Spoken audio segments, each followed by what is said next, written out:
Ganyan kasira ang ating mundo kapag hindi natin inaalagaan at iniingatan.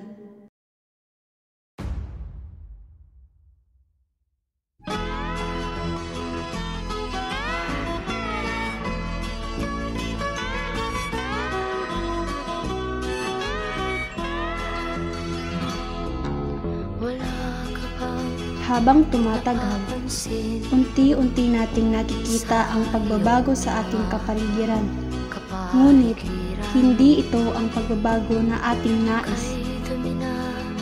Kung hindi tayo kikilos ngayon, ano ang klaseng mundo ang maiiwan sa susunod na henerasyon? Tahimik ang mundo. Pero ang kalikasan, sumisigaw ng saklolo. Sa bawat basurang ating itinatapon, isang bahagi ng kalikasan ang unti-unting namamatay.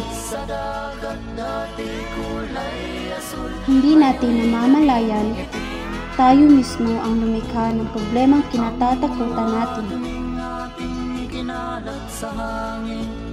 Sa langit, huwag na nating paabutin. Ngunit sa maliliit na hakbang, may malaking pagbabago. Ang pag-recycle ay nakakatulong upang mabawasan ang basura.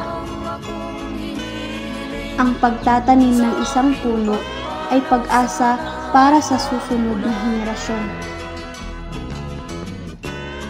Hindi kailangang malaki ang ambag. Sapat na ang pagiging responsable. Simulan sa tahanan, ipagpatuloy sa komunidad, at palakasin sa paaralan.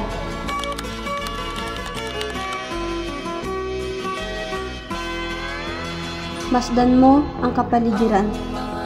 Kung tayo ay kikilos, may bukas pang maaaliwalas.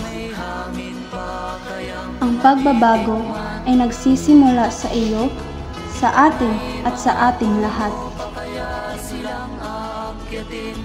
Para sa mundong mas masariwa, mas ligtas, at mas buhay para sa ating kabataan.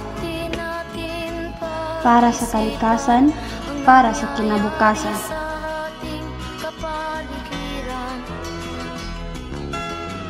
Hindi nga masamang pag-unlad kung hindi nakakasira ng kalikasan.